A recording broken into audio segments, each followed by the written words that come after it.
El profeta Samuel se destacó como uno de los líderes más influyentes y respetados en la historia del pueblo de Israel. Desempeñó un papel fundamental durante un periodo de grandes transiciones en la nación israelita. Samuel no solo fue el último juez que gobernó a Israel, cerrando un ciclo marcado por líderes suscitados por Dios para guiar al pueblo, sino que también se convirtió en el primero en inaugurar la llamada escuela profética, siendo considerado el pionero entre los profetas que surgirían después de él. Su nombre y su historia ocupan un lugar de gran relevancia en las Sagradas Escrituras. En el contexto del Antiguo Testamento, Samuel fue visto como una de las personalidades más relevantes desde el tiempo de Moisés, siendo reconocido por su integridad, fe y total sumisión a la voluntad de Dios. Su trayectoria, marcada por momentos de desafíos y logros, sirve de inspiración hasta el día de hoy. En este video, tendrás la oportunidad de conocer más sobre el impresionante viaje de Samuel y comprender por qué se convirtió en una figura tan importante dentro de la narrativa bíblica. Si aún no eres parte de nuestra comunidad, aprovecha este momento para suscribirte al canal. No olvides activar también todas las notificaciones haciendo clic en la campanita, así serás avisado cada vez que publiquemos nuevos contenidos orientados al estudio y profundización de las Escrituras. El significado exacto del nombre Samuel todavía es tema de debate entre eruditos e intérpretes de las Escrituras. Hay varias interpretaciones de lo que realmente representa el nombre. Entre los significados más aceptados, muchos afirman que Samuel puede traducirse como escuchado por Dios, destacando la idea de que fue una respuesta directa a las oraciones de su madre. Otros sugieren que el nombre también podría significar el que viene de Dios, el prometido o incluso el nombre de Dios. Cuando analizamos la forma como se pronuncia el nombre en hebreo, de hecho, el significado escuchado por Dios parece cobrar más fuerza, dando aún más sentido a la historia de su concepción. Sin embargo, no existe un consenso absoluto sobre cuál de estas interpretaciones sería la más correcta. Lo que sí se puede decir con certeza es que Samuel fue fruto de un milagro y de una promesa. Samuel era hijo de Elcana y Ana. Elcana era un hombre piadoso de la tribu de Efraín y descendiente del linaje levítico. Su fe y devoción a Dios eran notorias. Ana, su esposa, durante muchos años se enfrentó a la dura realidad de la esterilidad, lo que en aquella época era visto como una gran vergüenza para la mujer. Ella sufrió profundamente por esta situación y, además, era constantemente objeto de burlas por parte de Penina, la otra esposa de Elcana, quien tenía hijos y se burlaba de su infertilidad. Cada año Elcana llevaba a su familia a Silo, donde estaba el tabernáculo del Señor, para adorar y ofrecer sacrificios a Dios. En uno de estos viajes, abrumada por el dolor y la humillación, Ana entró en el sagrario y, entre lágrimas, hizo un voto al Señor. Ella pidió un hijo y prometió que si era escuchada, dedicaría a ese niño al servicio de Dios durante toda su vida, haciéndolo nazareo. Conmovido por la sinceridad y fe de Ana, el Señor escuchó su oración y le concedió el privilegio de ser madre. Así, Samuel nació como resultado directo de la intervención divina, siendo consagrado al servicio del Altísimo desde el vientre materno. Samuel vino al mundo en uno de los momentos más difíciles y oscuros de la historia de Israel. La nación atravesaba un periodo de gran conflicto e incertidumbre, enfrentándose constantemente a la amenaza de los filisteos, un pueblo enemigo que oprimía a los israelitas y ponía en riesgo su seguridad y libertad. Además de la presión externa, el pueblo de Israel también sufría una profunda decadencia espiritual.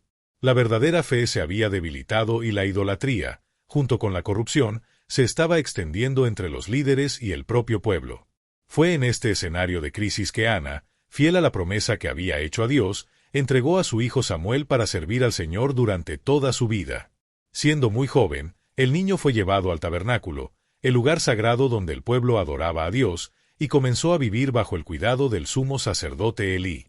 Desde pequeño, Samuel ya mostraba signos de su consagración, incluso vistiendo ropas sacerdotales mientras servía en el tabernáculo, algo inusual para alguien de su edad. La Biblia relata que, aunque todavía era un niño, el Señor ya se manifestó a Samuel de una manera especial. Dios le habló, señalándole desde temprana edad el llamado que había sobre su vida. En uno de estos momentos decisivos, durante su juventud, Samuel recibió un mensaje divino extremadamente grave y difícil. El Señor le reveló el juicio que caería sobre la casa de Elí, el sacerdote que lo crió. Samuel, como cualquier joven en su posición, sintió miedo y vacilación al compartir una revelación tan pesada. Al fin y al cabo, se trataba de anunciar la destrucción de la familia de alguien que lo había acogido y guiado.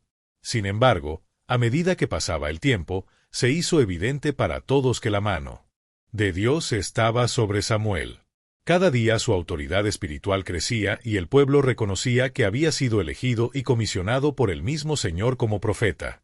Y efectivamente se cumplió todo lo que Dios le había revelado a Samuel. La casa de Elí fue juzgada severamente a causa de los pecados de sus hijos, y el pueblo de Israel, junto con el Arca de la Alianza, fueron finalmente derrotados y entregados en manos de los filisteos. Estos acontecimientos marcaron el inicio de la misión profética de Samuel, confirmando su papel como mensajero de Dios en tiempos de gran prueba para la nación. Después de algún tiempo, la narración bíblica destaca un momento crucial en el liderazgo de Samuel.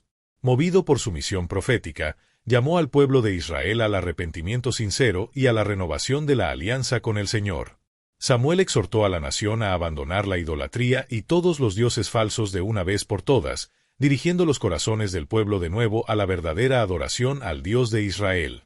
Con el pueblo rendido y dispuesto a volverse al Señor, Samuel fue usado en gran medida por Dios para conducir a Israel a una victoria impresionante sobre los filisteos, enemigos que habían oprimido a la nación durante mucho tiempo.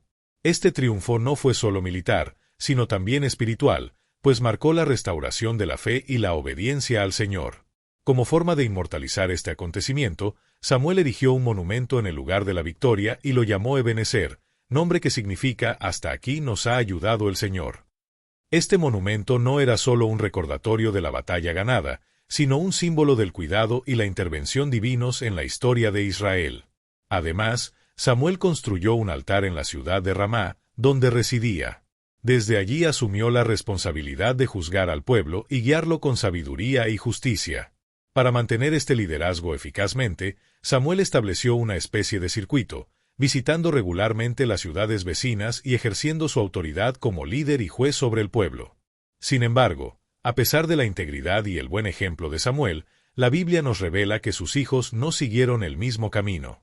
A diferencia de su padre, ellos se corrompieron, aceptaron sobornos y comenzaron a distorsionar los juicios a cambio de ventajas personales, actuando de manera injusta y reprobable. Ante esta situación y al no ver a los hijos de Samuel capaces de continuar con su liderazgo, el pueblo comenzó a buscar una alternativa. Fue entonces cuando surgió el deseo de establecer un sistema monárquico de gobierno, algo que representó no solo un cambio político, sino también un reflejo de la inseguridad del pueblo y la falta de fe en la dirección de Dios sobre la nación. De hecho, Dios ya prometió que un día el pueblo de Israel tendría reyes gobernando sobre la nación. Sin embargo, el gran problema fue que los israelitas se negaron a esperar el tiempo correcto establecido por el Señor. Impulsados por sus propios deseos e intereses, tomaron la iniciativa de pedir un rey, no por obediencia a la voluntad divina, sino por ambición y por el deseo de ser iguales a las demás naciones que les rodeaban. Esta actitud reveló un rechazo directo del gobierno de Dios sobre Israel. De hecho, el pueblo no rechazaba a Samuel como su líder, sino que despreciaba al Señor mismo, quien era el verdadero rey de la nación. Aún así, Dios permitió que Samuel concediera su petición, aunque el profeta no dejó de advertir al pueblo sobre las consecuencias de esa elección apresurada. Samuel advirtió que el precio de tener un rey sería alto, ya que el nuevo gobernante impondría pesadas exigencias al pueblo. Fue entonces cuando Dios designó a Saúl como el primer rey de Israel. Saúl destacó por su valentía, buena presencia y llamativa. Poseía características que fácilmente llamaban la atención y parecían calificarlo para liderar la nación.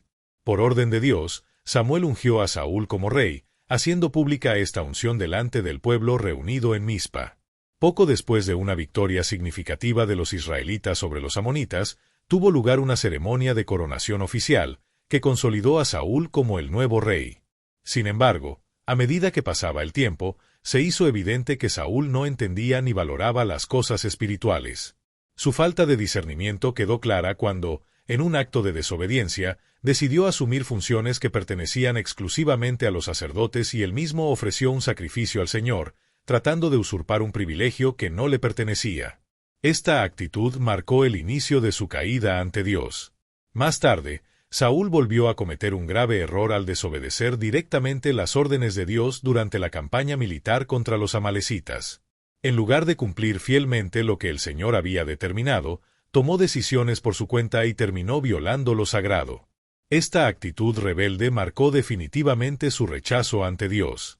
Ante tal desobediencia, Samuel fue enviado por Dios para declarar que Saúl ya no sería reconocido como rey de Israel. El Señor entonces instruyó al profeta para iniciar el proceso de sucesión real, conduciéndolo a la casa de Jesé, en la ciudad de Belén. Allí, obedeciendo la dirección divina, Samuel ungió a David como el nuevo elegido de Dios para reinar sobre el pueblo.